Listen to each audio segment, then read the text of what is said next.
J'ai le plaisir de revenir à Arles pour la deuxième fois pour cette exposition La Bille, le labyrinthe dans le cadre du festival Paroles Indigo. Et La Bille, le labyrinthe parce que c'est un cycle des métamorphoses. Et puis parce que le mot labyrinthe contient le mot la bile. Et j'aurais pu aussi appeler ce cycle-là motile labyrinthe ou ductile labyrinthe, mais voilà, la bile, ça coulait mieux et ça disait mieux les choses, c'était le mot le plus juste. Et pourquoi c'est un cycle des métamorphoses? Parce que le tout premier, qui n'est pas là, parce qu'il est très très grand, j'ai commencé par mettre mon premier personnage dans le labyrinthe que j'ai créé et j'ai inventé un conte dans mes deux langues, la française et en arabe tunisien. Et la troisième fut celle de la peinture, bien sûr. Une fois ce labyrinthe achevé, j'ai eu envie de poursuivre l'histoire et j'ai remonté l'enfance de mes personnages. Et ça commence par celui-là, dont le titre est La si bien cachée. Alors, les personnages, là, comme vous pouvez le voir, sont complètement enfermés dans les méandres et alvéoles des labyrinthes.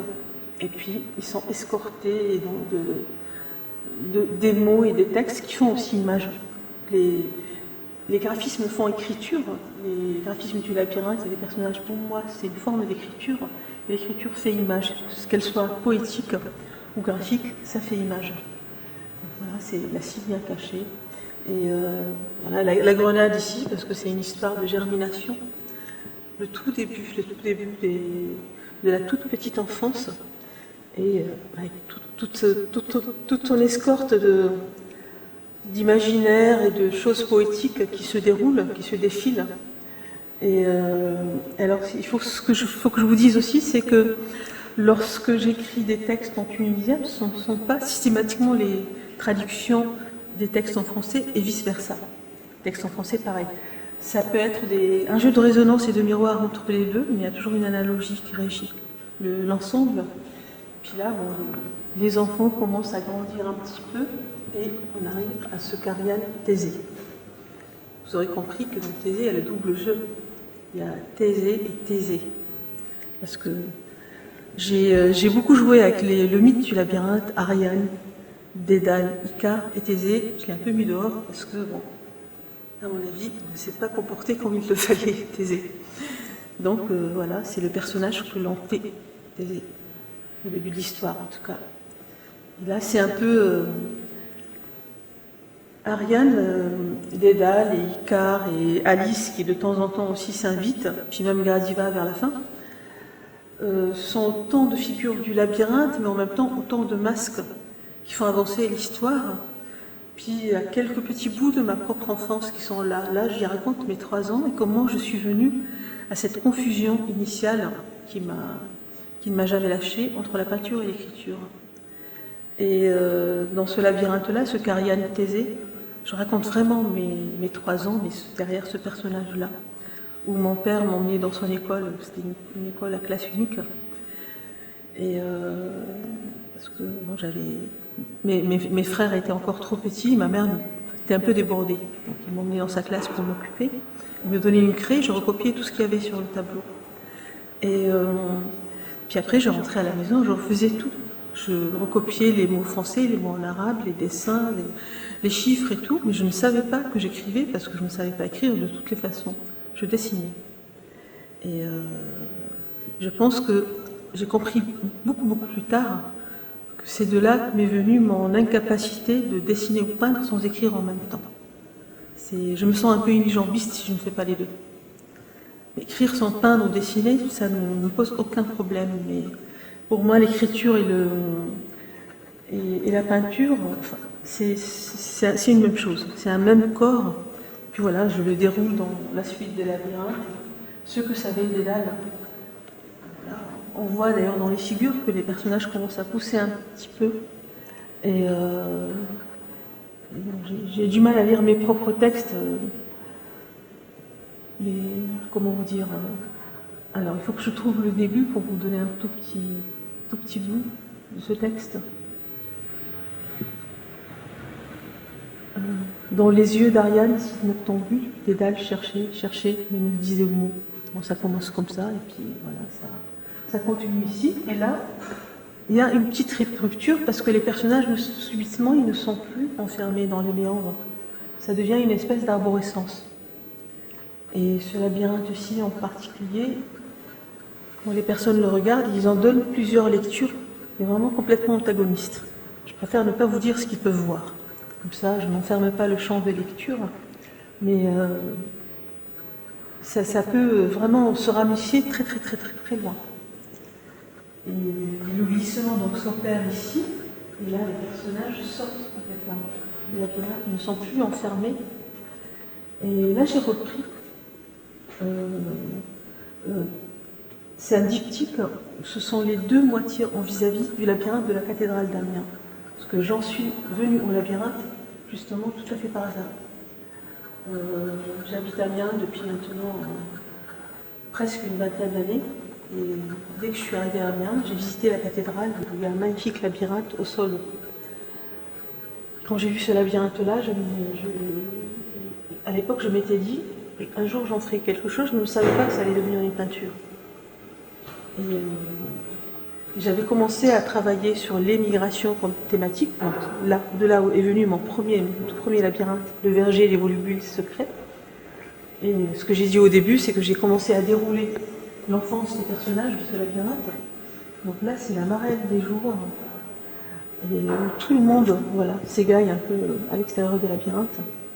Et en vis-à-vis, il y a le dernier chant des labyrinthes où l'écriture elle-même fait labyrinthe.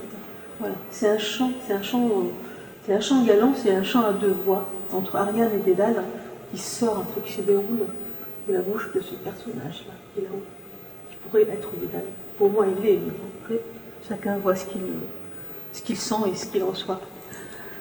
Et donc, après ce chant à deux voix, là s'opère vraiment la métamorphose du premier cycle de cette série, où Ariane avale tous les labyrinthes, il y a l'incorporation, elle devient elle-même labyrinthe.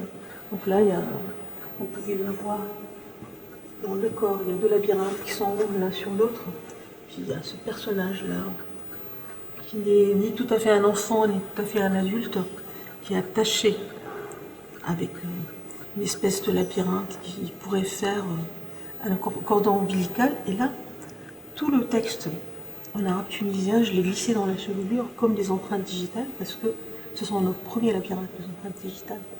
On en a tous en même droit. Et puis aussi, il y a les oiseaux qui sont un petit peu en fil d'Ariane. Il y a les oiseaux et les ballons rouges qui reviennent à la grenade initiale. C'est une variation de la grenade initiale, qui sont un peu le fil rouge et le fil d'Ariane qui roule d'un labyrinthe à l'autre. Et les oiseaux, ils sont un peu curieux, parce que si on les regarde un peu attentivement, on voit qu'ils ont des yeux sur les ailes. Puis un jour, il y a eu un groupe d'enfants de CP qui sont venus visiter l'une de mes expositions des labyrinthes. Puis un enfant qui a posé cette question. Pourquoi ces oiseaux ont des yeux sur les ailes? Et l'un de ses camarades de classe, il a répondu, mais c'est parce qu'ils battent des ailes comme nous battons des paupières. Et il a absolument tout compris. C'est exactement ce que j'ai voulu signifier. Il me l'avait pris dans la bouche et je trouvais ça absolument magnifique. Que les enfants ont toujours le regard juste. D'où ma fierté que cet atelier qui a été mené par Philippe a été mené autour et à partir de ces labyrinthes. Et ça a commencé par des interventions d'enfants rejoints par des adultes. Et c'est une œuvre chorale où tout le monde y a mis un peu de soi, sous forme graphique ou de l'écriture, où chacun y a laissé une trace. Et j'ai été très très fière hier de l'accrocher ici, à l'angle, entre le premier cycle et le deuxième cycle. Voilà. C'est pour faire une passerelle. C'est vraiment le passage, c'est la transmission. Et je tiens absolument à remercier Philippe pour la beauté de ce qu'il a pu donner.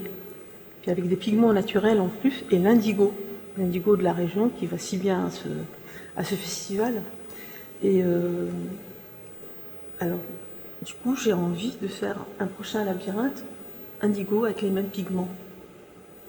Ils sont partis de mon travail et je repartirai du leur. Et c'est ça que je trouve intéressant aussi. Et donc là, on arrive à Ariane oiseleuse. Ariane oiseleuse où, justement, comme par hasard, le bleu fait son apparition. D'où le lien s'est fait après coup, mais il s'est fait. Là, bon, voilà, les personnages replongent à nouveau dans le labyrinthe, mais c'est un labyrinthe un peu différent celui-ci. Il n'est pas si fermé que ça. Puis l'écriture, elle fait cadre, et puis voilà, ça s'inscrit encore différemment. Voilà le retour des oiseaux. Et dans ce nouveau cycle, là, dans le nouveau Ariane, demain Ariane, pardon, il y a une part d'étrangeté qui commence à arriver. Là, on se demande qu'est-ce que c'est que ça? Ce personnage un peu animal, un peu personnage, un peu à l'image du Minotaure, mais je n'y avais jamais pensé avant. Le Minotaure qui est mi-homme, mi-bête. Sauf que là, si on suit du bout des doigts, on se rend compte qu'il y a un corps là, un corps de femme qui est là. Il y a la tête d'Ariane qui est là. Et puis voilà, elle a décidé de faire son chemin de cette façon un peu étrange, un peu contorsionniste, un peu acrobatique, un peu à l'image des labyrinthes. Hein. C'est le corps qui devient un labyrinthe, même dans sa gestuelle. Et puis là, l'œil qu'on voit souvent sur les oiseaux, il vient s'inscrire là, je ne sais pas, un lombric ou un cyclope, à vous de voir. Parce que ça fait aussi que ce tableau nous regarde. Il y a un jeu de miroir. Il nous interroge et nous l'interrogeons. Et là, bon voilà, je crois que c'est dans celui-ci que Thésée refait surface. Dans le texte en tout cas.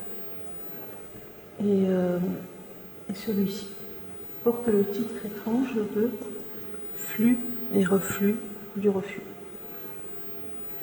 C'est toujours cette musique des mots qui m'interpelle. Pour moi, le sens naît des sonorités. Il faut que les mots coulent, mais ce n'est pas réfléchi, ça sort comme ça. Je ne sais pas écrire autrement. Je déroule le fil des mots comme je déroule les fils des labyrinthes, et après ça s'associe.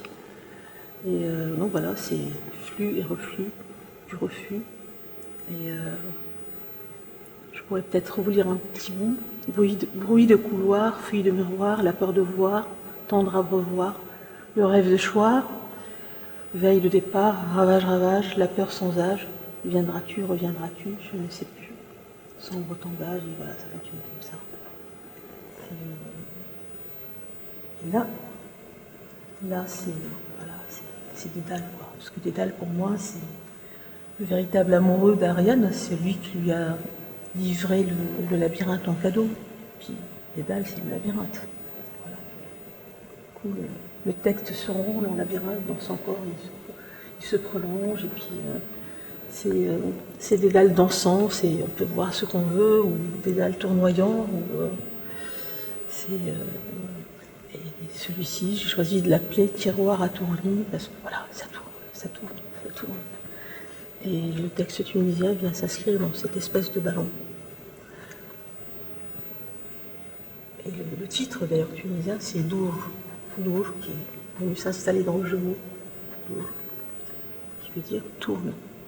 Parce que si je m'amusais à retraduire les textes tunisiens en français, ça donnerait encore d'autres textes. Celui-ci, c'est Dédaladi. Alors, Dédaladi, il y a plein de petites formes comme ça, des spirales labyrinthiques qui s'installent, parce que j'ai commencé à m'intéresser aux villosités. Alors, les villosités, je suis venue aux villosités par amour de ce mot, parce que j'ai trouvé que c'était un mot magnifique. Et les villosités sont les premières choses qui nous forment. C'est le stade pré-embryonnaire. Les villosités viennent avant la division cellulaire même, et on en a partout. Nous avons des villosités neuronales, des villosités digestives, et des villosités embryonnaires, bien sûr. Et c'est quelque part nos villes intérieures secrètes, les villosités. Et donc c'est encore de nouveau, dans ce labyrinthe qui paraît immense comme ça, c'est un petit peu il est un peu en miroir, en vis-à-vis de ce qu'Ariane Thésée, le labyrinthe qui est sur l'affiche du festival. C'est presque s'enfiancer quelque part, mais en même temps, voilà, il y a une replongée infiniment petit avec ces petites villosités qui viennent s'inscrire un peu comme une écriture dans son corps. Dédale a dit, puis là, j'ai hésité entre deux titres pour celui-ci. Parce que fuyant, a dit Dédale, Ariane, fruitière, ne sait que faire. À demi-teinte, la bille, l'étreinte du labyrinthe. Puis voilà, ça continue comme ça. Et ça se termine par villosité, villosité. Et j'ai hésité entre l'appeler fuyant ou Ariane fruitière. Comme vous pouvez le constater, elle est bien fruitière, cette Ariane-là. Puis là, le texte tunisien, c'est une phrase qui n'en finit pas de se répéter, qui fait chevelure. Je vous l'ai dit en tunisien, absolument intraduisible, mais l'idée, pour moi, c'est une phrase qui est l'essence même du labyrinthe. C'est une phrase qui fait partie des expressions idiomatiques dans le dialecte tunisien. Ça signifie que elle a remis tout ce qui était emmêlé en pelote. Ça veut tout dire et ça ne veut rien dire en même temps. Voilà, on tire sur le fil, on emmêle et on démêle, on emmêle et on démêle, et ça n'en finit pas. C'est un peu la vie, quoi, quelque part, les chemins de vie. Parce que le labyrinthe, c'est aussi, voilà, on se perd pour mieux se retrouver, c'est un chemin initiatique. Et il y a aussi mon autre fil d'Ariane, ce sont les pieds qui courent un petit peu partout. Et alors, il y a Gradiva qui s'est invitée dans le labyrinthe à la fin, il n'y a pas que Ariane. Parce que Gradiva, c'est celle qui avance, c'est celle qui marche. Donc, elle a toute sa place dans les labyrinthes. Puis autre chose aussi, les labyrinthes, j'ai tenu à les faire sur du tissu, pas sur du papier. Parce que le tissu, c'est le texte. Donc là, je fais ma Pénélope de service. C'est le tissage. Et c'est une symbolique universelle. Les Dogons appellent la bouche le métier à tisser. Je trouve ça très très beau. Donc voilà, c'est... de toute façon, avec des fils et des lignes comme ça, on ne peut que tisser et broder. Donc ce cycle n'est pas fini parce que il y aura... Je ne dis même plus de chiffres. Parce qu'il y a un grand livre qui va se préparer, le livre des labyrinthes, chez les éditions Nirvana. Et je suis en train de travailler pour ça. Et puis il y a un catalogue de la première exposition des labyrinthes, des 8 premiers labyrinthes, qui va sortir ces jours-ci, qui portera le nom de ce cycle-là, la ville de labyrinthe, où il y aura 8 labyrinthes, les 8 premiers, avec leur texte dans les 2 langues, et évidemment leurs photos, et puis une très belle introduction qui a été rédigée par Camille Guyon-Lecoq, qui nous a fait l'amitié de venir donner une conférence sur ces labyrinthes ici même. Parce que ces labyrinthes ont été portés par l'Université de Picardie aussi. Et voilà, c'est à ce titre-là qu'elle est venue les présenter.